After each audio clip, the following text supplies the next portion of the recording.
Hi everyone, Mohammed Najmi here, and today we are going to talk about World War I, the Great War. The pointless war, as most wars are anyway. It is estimated that there were around 40 million casualties in that war, both civilians and military personnel, combined with estimates of around 20 million deaths and 20 or so million wounded. Deaths of 9 to 11 million military personnel and 6 to 13 million civilian deaths. These figures are either overestimated or underestimated, but the fact remains that this was the most bloodiest war in the history of humanity. It killed a disproportionate amount of men. In France, after the war, it was reported that there were 15 women for every man between the ages of 18 to 30. Senseless loss of life. Sometimes the technological advancements are touted as a good thing to come out of this war or most wars. But I don't see a technological side benefits as a result of creating more innovative ways to kill other humans as any sort of net benefit. I see that as a prelude to a worse future with worse wars. And what else we got from it? Oh yes, the all-famous Spanish flu, the great influenza outbreak of 1918. The first of the 3 flu pandemics actually. It killed an estimated 20 to 50 million people worldwide. And the Great War also laid the grounds for Russian Revolution and the rise of communism, contributing to millions more deaths and destroyed lives consequently in the following years within the Stalin USSR and Mao's China. No matter how much people would lean on whichever side of the argument, the senseless deaths and destructions of livelihood of people is not a good advertisement for any idea or justification for a conflict. But anyway, what happened. I will not spend too much time talking about the mechanics of World War I and so forth. Instead, I will give a brief capture. There have been numerous books and great many documentaries which have covered this topic, and I'm sure most of you are well aware of it. Instead, what I'm going to focus more on would be interesting facts of that war. Although there are a lot of topics within this period of the war and specific battles within it that I might revisit in detail in the future. Okay then, let's gear up and go for it.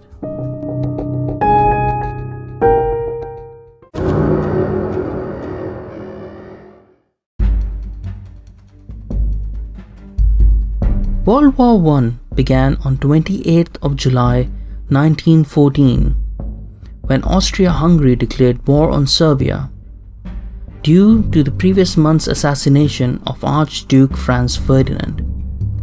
The rather small conflict between two countries spread rapidly when Germany, instead of calming the ally Austria-Hungary down, decided instead to support them. It was suggested by some historians that Germany wanted to control Europe anyways, and so used this as a legitimate precursor to further their agenda, which drew Russia, France and Britain into the conflict largely because they were all involved in treaties that obligated them to defend certain countries.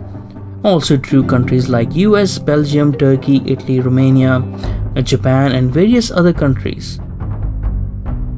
But all in all, there were too many empires that existed at that time, whose origin were from the same continent, for it to remain peaceful for too long. Great Britain, Germany, Austria-Hungary, Turkey with Ottoman Empire, and Russia all ruled many colonies across the world.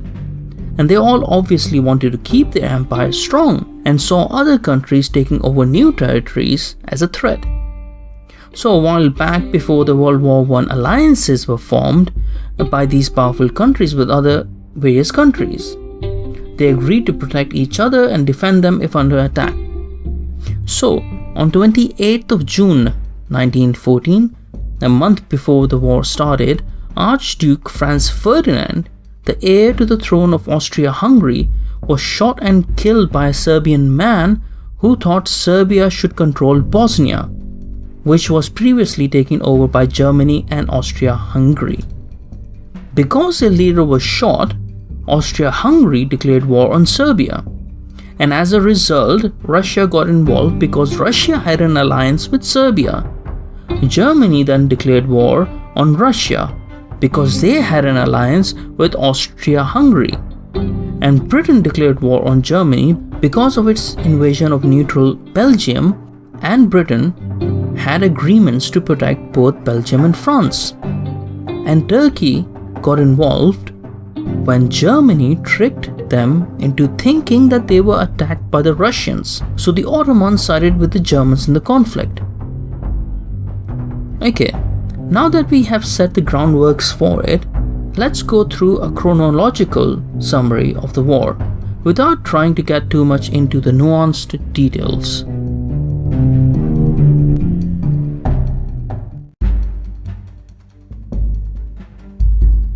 Now, I've broadly taken the smart and brief chronological recap from Encyclopedia Britannica. Check their brilliant website out if you want to know more about this or various other historical topics actually. Let's see, okay, so as I mentioned, 28th of June 1914, Franz Ferdinand and his wife Sophie gets assassinated. A month later, 28th of July 1914, Austria-Hungary declares war on Serbia. What happens then? Well then, from 1st of August till the 28th of that month, 1914, Germany declares war on Russia, France and Belgium. Britain declares war on Germany, Austria declares war on Russia, Montenegro declares war on Austria, France declares war on Austria, then Britain declares war on Austria, Montenegro declares war on Germany, Japan declares war on Germany, and Austria declares war on Belgium. Busy month to say the least, lots of declarations. 6th of September 1914, First Battle of Marne begins. The Germans advance to within 30 miles of Paris, but over the next 2 days the French get reinforced by 6,000 infantrymen who are transported to the front by hundreds of taxis actually. The Germans dig in north of the Aisne River in northeastern France, and the trench warfare begins, which will typify the Western Front for the next 4 years. 5th of November 1914, Britain and France declare war on the Ottoman Empire. 22nd of April 1915, the Second Battle of Ypres begins. The German army initiates a modern era of chemical warfare by launching a chlorine attack on the Allied trenches. Some 5,000 French and Algerian troops gets killed. By war's end, both sides would have used massive quantities of chemical weapons, causing an estimated 1.3 million casualties, including 91,000 fatalities. 25th of April 1915, landings begin on Gallipoli Peninsula, at Cape Helles, and at Anzac, the Australian and New Zealand Army Corps by British troops. The attempt to force the Danellis and capture the Ottoman Empire at Constantinople turns into a disaster. Altogether, the Allies suffered more than 200,000 casualties during the subsequent 9-month campaign. The failed offensive becomes a war's signal event for Australia and New Zealand troops and eventually leads to the collapse of the British Empire. 7th of May 1915, the British ocean liner Lusitania is torpedoed by a German U-boat off the southern coast of Ireland. It sinks in just 18 minutes and nearly 1,200 people are killed, including 128 US citizens. The ship was carrying over 170 tons of rifle ammunition, artillery shells, and the Germans felt fully justified in treating the Lusitania as a legitimate target in a declared war zone. 21st of February 1916, the Battle of Verdun begins. Over the next 10 months, the French and German allies at Verdun in France suffer over 700,000 casualties, including some 300,000 fatalities. By the battle's conclusion, entire French villages were wiped off from the map, and they were subsequently memorialized as having died for France. More than a century after the battle's conclusion, over 10 million shells remained in the soil around Verdun, and bomb-clearing units continued to remove some 40 tons of unexploded munitions from the area annually. 31st of May 1916, the British and German fleets meet 60 miles off the coast of Jutland in Denmark, in the war's only major encounter between the world's two largest sea powers. 1st of July 1916, the First Battle of Somme begins. The British offensive is intended to draw German attention from Verdun. July the 1st, in one day, marks the single most bloodiest day in the history of British Army, with over 20,000 killed. By the end of it, the combined casualties of both sides topped 1 million.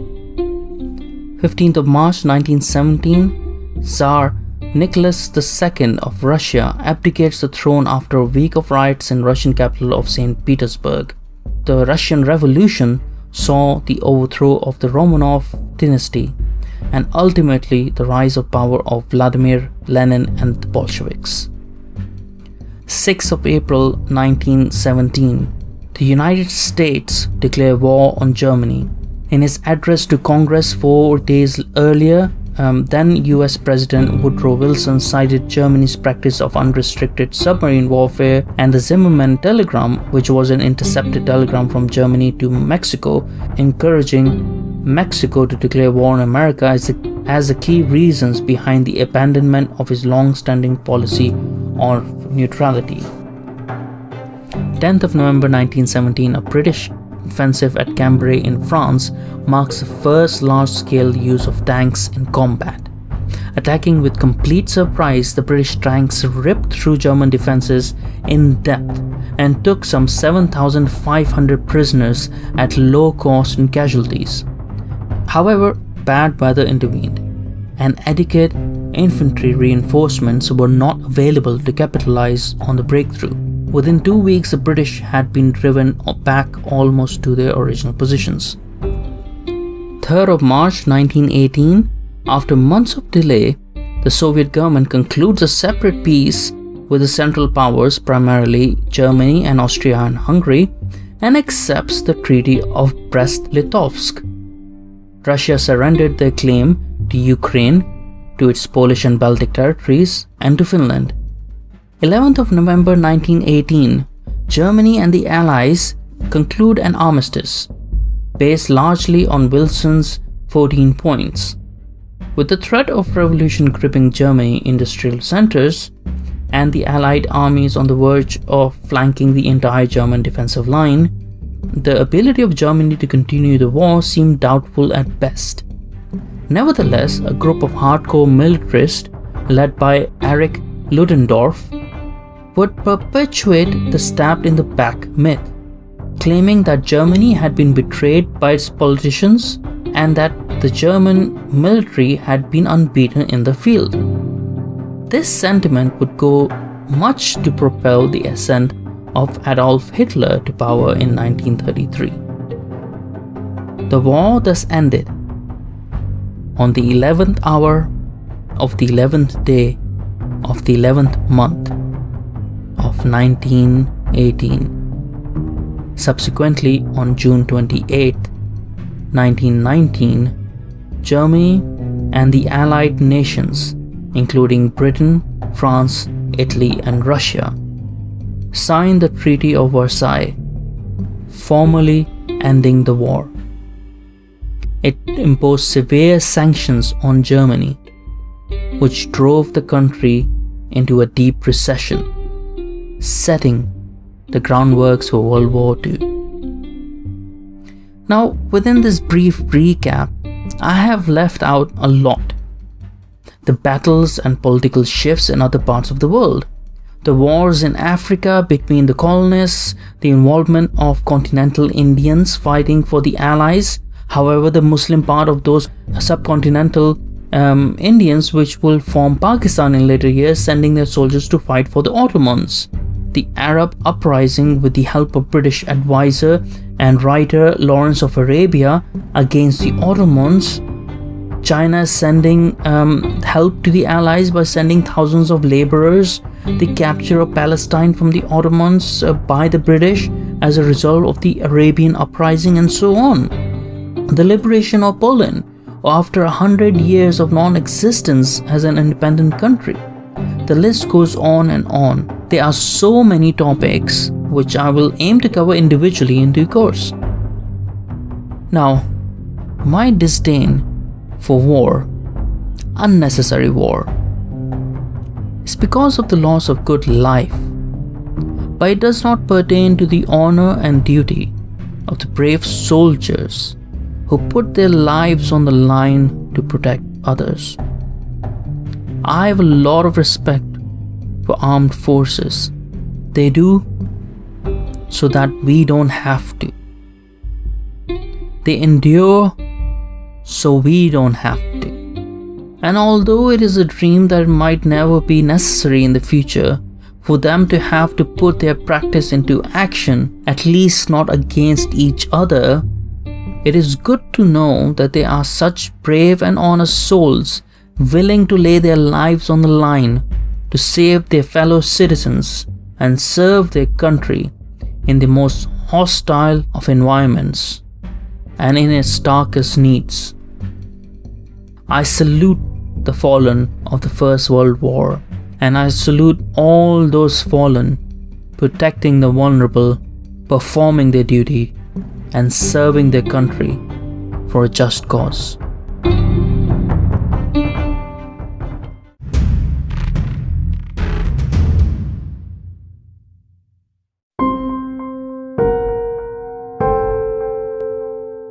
Here are some interesting facts about World War I. Number 1. Germans were the first to use flamethrowers in World War I. Their flamethrowers could fire jets of flame as far as 130 feet, which is around 40 meters. Number 2. During World War I, British tanks were initially categorized into males and females. Male tanks had cannons, while females had heavy machine guns. Number 3, and staying on the tank theme, Little Willie was the first prototype tank in the war. Built in 1915, it carried a crew of 3 and could travel as fast as 3 miles per hour, which is around roughly a bit less than 5 kilometers per hour. Artillery barrage and mines created immense noise. In 1917, explosives blowing up beneath the German lines on Messines Ridge in Belgium could be heard in London, 140 miles away, 220 kilometers. Number 5. The most successful fighter pilot of the entire war was a German fighter pilot, famously known as the Red Baron. He shot down 80 planes, more than any other World War I pilot. He died after being shot down near Amiens and buried with full honors by the Allies. Francis Reine-Fonck was the Allies' most successful fighter pilot, shooting down 75 enemy planes. Number 6. Dogs were used as messengers and carried orders to the front lines in capsules attached to their bodies. Dogs were also used to lay down telegraph wires. Number 7. Big Bertha was a 48-ton howitzer used by the Germans in World War I. It was named after the wife of its designer Gustav Krupp. It could fire a 2,050 pounds or 930 kilograms shell at a distance of 9.3 miles or 15 kilometers. However, it took a crew of 600 men 6 hours or more to assemble. Germany had 13 of these huge guns, or wonder weapons. Another tank fact. Number 8. Tanks were initially called landships. However, in an attempt to disguise them as water storage tanks rather than as weapons, the British decided to codename them as tanks. and that's how tanks got their name. Number 9. Some Americans disagreed with the United States' initial refusal to enter World War I, and so they joined the French Foreign Legion, or the British or the Canadian Army. A group of US pilots formed the Lafayette Escadrille, which was part of the French Air Force and became one of the top fighting units on the Western Front. Number 10. In early 1917, British cryptographers deciphered a telegram from German Foreign Secretary Arthur Zimmermann to Germany's minister in Mexico. The telegraph encouraged Mexico to invade US territory. The British kept it as a secret from the US for more than a month. They wanted to show it to US at the right time to help draw the US into the war on their side. Number 11. To increase the size of the US Army during World War I, Congress passed the Selective Service Act, which was also known as the conscription or draft, in May 1917. By the end of the war, 2.7 million men were drafted, but another 1.3 million volunteered. Number 12. During World War I, the Spanish flu caused about 1/3 of the total military deaths. Number 13. Herbert Hoover, who would become president in 1929, was appointed US Food Administrator. His job was to provide food to the US Army and its allies. He encouraged people to plant victory gardens or personal gardens. More than 20 million Americans planted their own gardens, and food consumption in the US decreased by 15%. To be honest, efforts like that in this day and age can be useful as well. Number 14. The war left thousands of soldiers disfigured and disabled. Reconstructive surgery was used to repair facial damage, but masks were also used to cover the most horrific disfigurement. Some soldiers stayed in nursing homes their entire lives. The horrors of war. Number 15. British author T.E. Lawrence, also known as Lawrence of Arabia, worked for Allied intelligence in the Middle East. He also led an Arab revolt against the Turks and wrote about it in his book, The 7 Pillars of Wisdom. Number 16. While the first military submarine, named the Turtle, was first used by the Continental Army during the American Revolution, submarines only made a large military impact during World War I, when Germany launched its fleet of U-boats. Its submarines mostly stayed on the surface and submerged only to attack ships with torpedoes. Germany's indiscriminate submarine warfare was a primary reason the US joined the war. Number 17. Russia mobilized 12 million troops during World War I, making it the largest army in the war. More than 3/4 were killed, wounded, or went missing in action. Number 18. German trenches were in stark contrast to British trenches. German trenches were built to last and included bunk beds, furniture, cupboards, water tanks with faucets, electric lights, and even doorbells. Number 19. France, not Germany, France, was the first country to use gas against enemy troops in the war.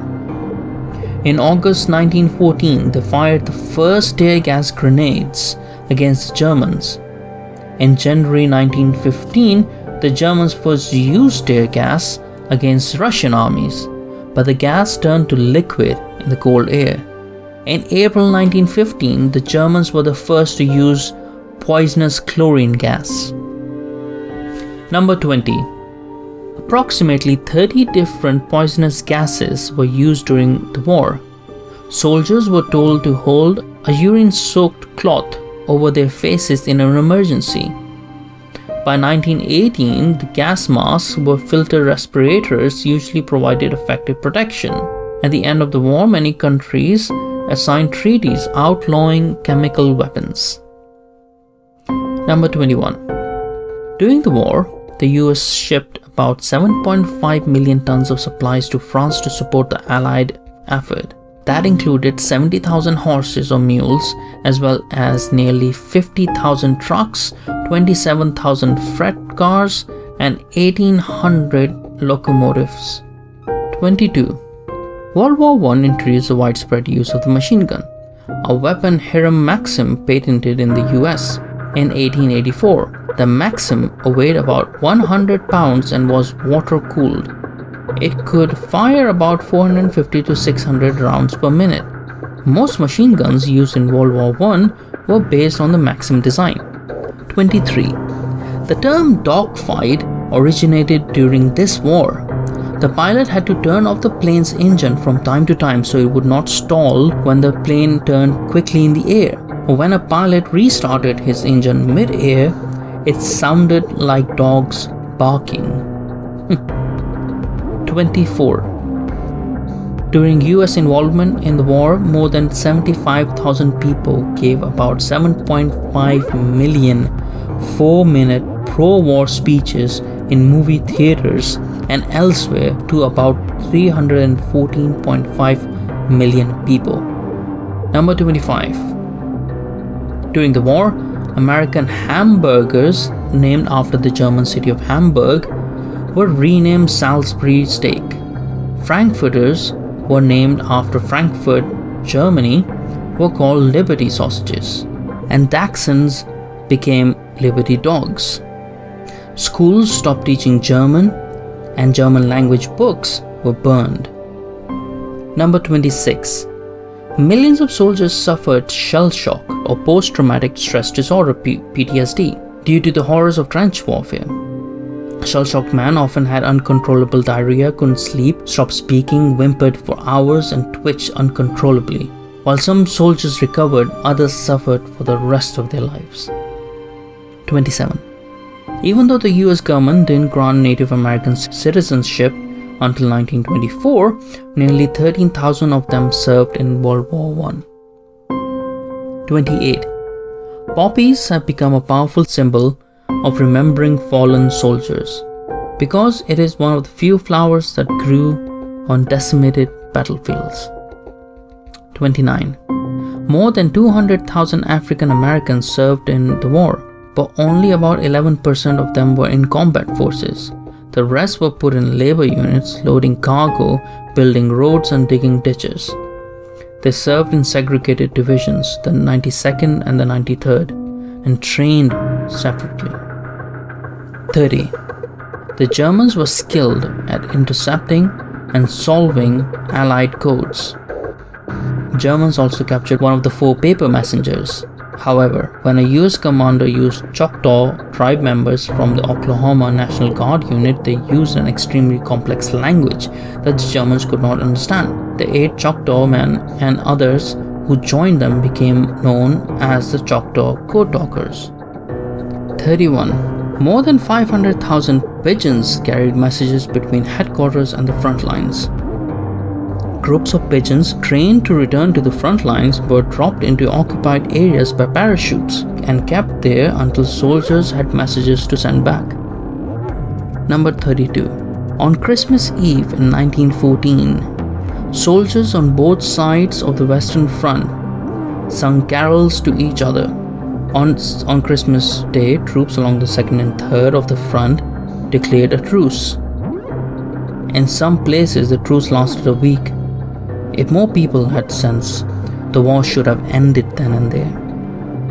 But anyways, a year later, sentries on both sides were ordered to shoot anyone who attempted a repeat performance. Number 33. The most decorated American of World War I was Alvin Cullum York. York led an attack on German gun nests, taking 32 machine guns, killing 28 German soldiers, and capturing 132 more. He returned home with a Medal of Honor, a promotion to sergeant, the French Croix de Guerre, and a gift of 400 acres of good farmland. Number 34. The Harlem Hellfighters were one of the few African American units that saw the front lines. For their extraordinary acts of heroism, the soldiers received the French Croix de Guerre, a medal awarded to soldiers from Allied countries for bravery in combat. However, in US, their deeds were largely ignored. 35. During the World War I, the Turks killed approximately 1.5 million Armenians. Number 36. World War I helped bring about the emancipation of women. Women took over many traditionally male jobs and showed that they could perform them just as well as men. In 1918, most women over the age of 30 were given the vote in the British parliamentary elections. 2 years later, the 19th Amendment granted American women the vote. Number 37. World War I also helped bring about the emancipation of African Americans. For example, Henry Ford recruited black people from the South to work in his factories. The migration of African Americans from the South to the North during World War I was one of the most significant population shifts in the 20th century. Number 38.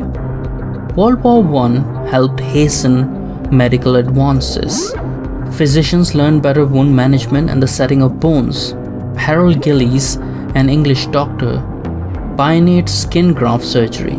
The huge scale of those who needed medical care in the war helped teach physicians and nurses the advantages of specialization and professional management. Number 39. The trench network of World War I stretched approximately 25,000 miles, which is a bit over 40,000 kilometers from the English Channel to Switzerland. The area was known as the Western Front. British poet Siegfried Sassoon wrote, "When all is done and said, the war was mainly a matter of holes and ditches." Number 40, and the last one. French Second Lieutenant Alfred Joubert wrote in his diary about World War I just before he died, and he wrote, "Humanity is mad. It must be mad to do what it is doing. What a massacre! What scenes of horror and carnage! I cannot find words to translate my impressions. Hell cannot be so terrible. Men are mad." This summarizes the whole war. Humanity is mad to partake in its own willful destruction.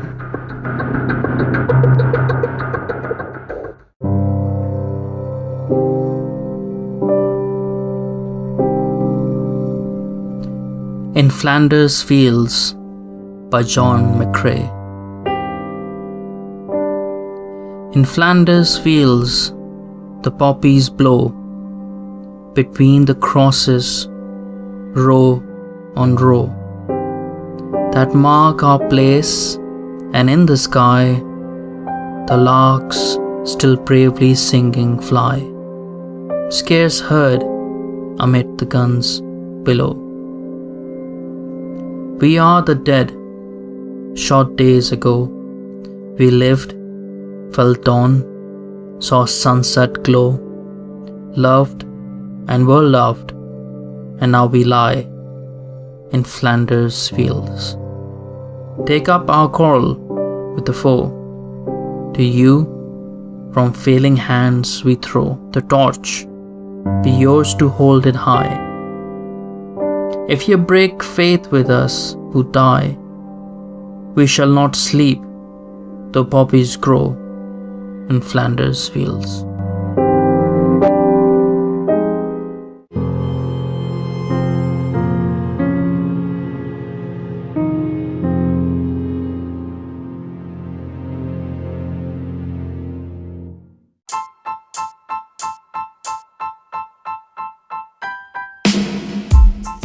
Alright folks, that's all I have today concerning the First World War. If you want to find out more in a bit of detail, there are a lot of sources. The ones I would recommend would be this brilliant episode by Epic History TV on YouTube, World War I. And books I would recommend on this topic would be The World Crisis 1911 to 1918 by Winston Churchill, and The Last Great War by Adrian Gregory, among many others. Hopefully, this was an interesting episode for you, and probably something to learn from. We as a human species have done far worse before that time, and far worse after that time. But there is always time to learn and course correct. And in the immortal words of Norman Whitfield, sung by Edwin Starr, war, what is it good for? Absolutely nothing. Next time, I will try to dig up as much as I can about the lost city of Atlantis for you. Until then, take care, be good, and thank you so much for listening.